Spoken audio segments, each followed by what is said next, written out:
নমস্কার আমার প্রিয় কৃষক বন্ধুরা, স্মার্ট ফার্মিং এর ইউটিউব চ্যানেলে আপনাদের সকলকে স্বাগত। তো বন্ধুরা কেমন আছেন? আশা করছি সকলে ভালো এবং সুস্থ আছেন। তো বন্ধুরা আজকের এই ভিডিওটিতে আমি আলোচনা করব আলু গাছের প্রায় 35 থেকে 40 দিন বয়সে কোন কোন গুরুত্বপূর্ণ স্প্রে বা পরিচর্যাগুলি করবেন, অর্থাৎ আলু ক্ষেতের সেকেন্ড স্প্রে হিসেবে আপনারা কোন কোন স্প্রেগুলি করবেন। তো বন্ধুরা আজকের এই ভিডিওটি আলু চাষি ভাইদের জন্য খুবই গুরুত্বপূর্ণ হতে চলেছে, তাই ভিডিওটিকে শুরু থেকে শেষ পর্যন্ত অবশ্যই দেখুন। আর ভিডিওটি ভালো লাগলে অবশ্যই একটি লাইক করতে ভুলবেন না। তো চলুন বন্ধুরা শুরু করা যাক আজকের এই ভিডিওটি। তো বন্ধুরা আলু গাছের আরেকটি গুরুত্বপূর্ণ স্টেজ হচ্ছে আলু গাছের বয়স যখন প্রায় 30 থেকে 40 দিন হয়, কেননা এই সময় কিন্তু আলু গাছের ফ্লাওয়ারিং স্টেজ, অর্থাৎ এই সময় আলুর গাছের মধ্যে অলরেডি ফল চলে আসে। তো এই সময় কিন্তু আপনারা যদি আলু গাছের মধ্যে পর্যাপ্ত পরিমাণে খাদ্য দিতে না পারেন, তাহলে কিন্তু আলু গাছের যে ফলন সেই ফলন কিন্তু অনেকটাই ব্যাহত হয়ে যাবে। তাই আপনারা চেষ্টা করবেন এই সময় আলু গাছের মধ্যে পর্যাপ্ত পরিমাণে খাবার দেওয়ার। তো এই সময় আলু গাছের মধ্যে বিশেষ করে যে সমস্ত পুষ্টিমূল্যের দরকার হয় সেগুলি হচ্ছে যেমন ফসফরাস এবং পটাশিয়াম, কেননা ফসফরাস কিন্তু গাছের যে শিকড় রয়েছে সেই শিকড়কে প্রসার করতে এবং শক্ত করতে সাহায্য করে। এছাড়াও কিন্তু গাছের যে কাণ্ড রয়েছে কাণ্ডকেও কিন্তু অনেকটা শক্ত রাখে তো এই ফসফরাস, এবং ফল ফুল আনতেও অনেকটা সাহায্য করে এই ফসফরাস। আর পটাশ কী করে? পটাশ সেই গাছের যে ফল ফুল রয়েছে সেই ফল ফুলকে আয়তনে আকারে বৃদ্ধি করতে এবং সেই ফলের কালারকে উজ্জ্বল করতে কিন্তু অনেকটা সাহায্য করে এই পটাশ। তো অবশ্যই কিন্তু আপনারা আলু গাছের এই স্টেজে ফসফরাস এবং পটাশিয়ামের প্রয়োগ করবেন। তো তার জন্য আপনারা এনপিকের যে 05234 রয়েছে সেই এনপিকের 05234 আপনারা কিন্তু এই সময় প্রয়োগ করতে পারেন, কেননা এই এনপিকে 05234 মধ্যে রয়েছে নাইট্রোজেন 0%, কেননা এই সময় নাইট্রোজেনের কোনো প্রয়োজন পড়ে না, এবং এখানে ফসফরাস রয়েছে 52% এবং পটাশিয়াম রয়েছে এখানে 34%।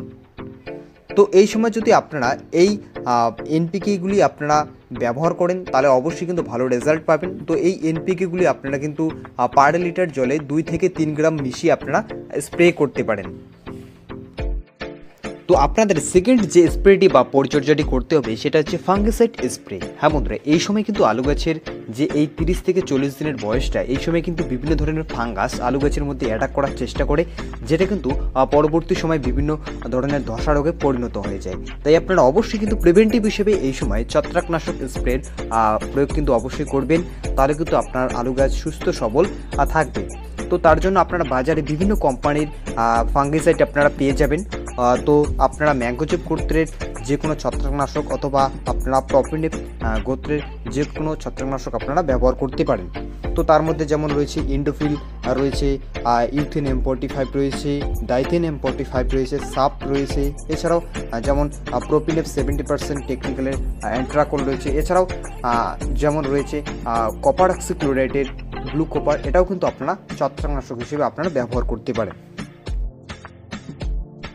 তো বন্ধুরা তৃতীয়ত যে স্প্রেটি আপনাদের করতে হবে সেটা হচ্ছে ইনসেকটিসাইডের স্প্রে। হ্যাঁ বন্ধুরা, এই সময় কিন্তু আলু গাছ অনেকটাই বড় হয়ে যায় এবং আলু ক্ষেত অনেকটা ঘন থাকে, এর ফলে কিন্তু বিভিন্ন ধরনের কীট পতঙ্গ আলু গাছকে আশ্রয় করে সেখানে বসবাস করা শুরু করে, এবং আস্তে আস্তে কিন্তু আলু গাছের যে পাতা রয়েছে সেই পাতার থেকে কিন্তু তারা রস শোষণ করে খায়, এবং পরবর্তীতে কিন্তু বিভিন্ন ধরনের ভাইরাস ঘটিত যে সমস্ত রোগ রয়েছে সেই রোগের কিন্তু একটা আক্রমণ দেখা যায় এই পোকামাকড়ের ফলে কিন্তু।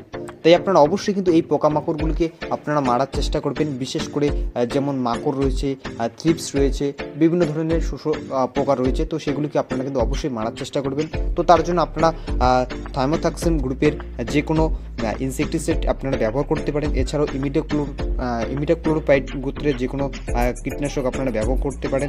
এছাড়াও আরও একটা সবথেকে ভালো ইনসেকটিসাইড রয়েছে সেটা হচ্ছে ডাইফিথিউডিন কম্পোজিশনের যে কোনো ইনসেকটিসাইড আপনারা ব্যবহার করতে পারেন, যেমন রয়েছে পিগাচাস। তো এটাও কিন্তু একটা ভালো ইনসেকটিসাইড। তো এই সমস্ত ইনসেকটিসাইডগুলো আপনারা কিন্তু ব্যবহার করতে পারেন। তো বন্ধুরা চতুর্থ যে স্প্রেটি আপনাদের করতে হবে সেটা হচ্ছে পিজিআর এর স্প্রে। হ্যাঁ বন্ধুরা, এই প্লান্ট গ্রোথ রেগুলেটর আলু ক্ষেতে কিন্তু খুবই গুরুত্বপূর্ণ একটি স্প্রে, কেননা এই পিজিআর কিন্তু আলু গাছের যে গ্রোথকে সেই গ্রোথকে নিয়ন্ত্রণ করে কিন্তু আলু গাছের মধ্যে ফল এবং ফলের সাইজ এবং ফলের আকারকে বৃদ্ধি করতে অনেকটাই সাহায্য করে এই পিজিআর। তো বাজারে বিভিন্ন কোম্পানির পিজিআর কিন্তু এখন পাওয়া যাচ্ছে, তো সেগুলি আপনারা কিন্তু ব্যবহার করতে পারেন। তো তার মধ্যে যেমন রয়েছে ইসাবিয়ানো রয়েছে। তো ইসাবিয়ানো কিন্তু একটা খুবই ভালো একটা পিজিআর, তো এটা কিন্তু সিনজেন্টা কোম্পানির। এছাড়াও যেমন রয়েছে ইফকোর সাগরিকা। তো বর্তমানে কিন্তু এই ইফকো সাগরিকার রেজাল্ট কিন্তু খুবই ভালো দেখা যাচ্ছে এবং এটাও কিন্তু আপনারা পিজিআর হিসেবে ব্যবহার করতে পারেন।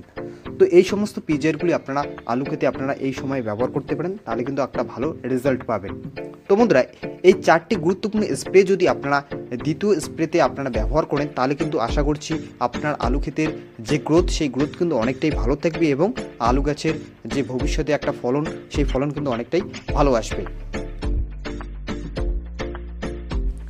তো আমার প্রিয় কৃষক বন্ধুরা, কেমন লাগলো আজকের এই ভিডিওটি অবশ্যই কিন্তু কমেন্ট বক্সে কমেন্ট করে জানাবেন। আর ভিডিওটি ভালো লাগলে বা আপনাদের উপকারে আসলে অবশ্যই একটি লাইক করতে ভুলবেন না এবং আপনাদের অন্যান্য কৃষক বন্ধুদের মাঝে ভিডিওটিকে প্রচুর পরিমাণে শেয়ার করে দিয়ে তাদেরকেও দেখার সুযোগ করে দেন। আর এই ধরনের নিত্য নতুন এগ্রিকালচার এবং ফার্মিং রিলেটেড ভিডিওর আপডেট পেতে অবশ্যই কিন্তু আমাদের চ্যানেলটিকে সাবস্ক্রাইব করে রাখবেন। তো বন্ধুরা, আজকে পর্যন্তই, পরবর্তীতে আবারও কোনো নতুন টপিক নিয়ে খুব শীঘ্রই ফিরে আসছি। ততক্ষণে ভালো থাকুন, সুস্থ থাকুন এবং আমাদের এই স্মার্ট ফার্মিং এন্ড সিড চ্যানেলের সঙ্গে সদা সর্বদা জুড়ে থাকুন। ধন্যবাদ।